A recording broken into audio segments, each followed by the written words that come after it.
Հայաստանի տնտեսությունը կարա լինի 2 անգամ ավելի մեծ, հայ ժողովուրդը կարա ապրի 2 անգամ ավելի լավ, չնչին ջանքով, չնչին։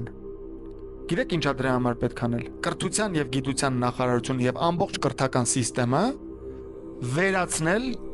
փակել, բոլորին գործից հանել։ Կրթություն եւ գիտություն այն ինչ որ Հայաստանում անվանվում է, դա ոչ կրթություն է, ոչ գիտություն։ Դա մուլյաժ է։ Հայաստանի պետական կառավարման 100%-ը պիտի գործից դուրս գա։ Ամեն մի կառավարման հիմնարկում մի հոգին հերիք է, որտեղ մեկը մի հոգի է գործանում։ Հայաստանում զբաղվածությունը ինչքան է։ 20% գործազրկություն։ Շատ լավ։ Այսինքն 80%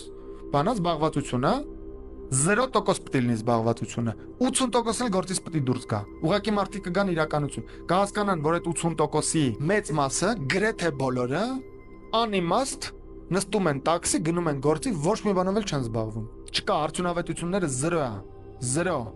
Ես որ ասում եմ 0, մեկ-մեկ մարդկանց թվում է, երևի այդքան էլ լավ չեն աշխատում, բայց ինչ չլինի, բա ասենք աշխարհագրության դասատու չլինի։ Չէ, չլինի։ Բա երեխեքը ինչով զբաղ, ամենաանասուն բան, բա երեխեքը ինչով զբաղվեն, բա դպրոց չգնան, չէ ախպեր չգնան դպրոց, բա թոտանը մնան, եթե գնում են դպրոցում, դա իրենց վնասում է, եթե վնասում է, նայեք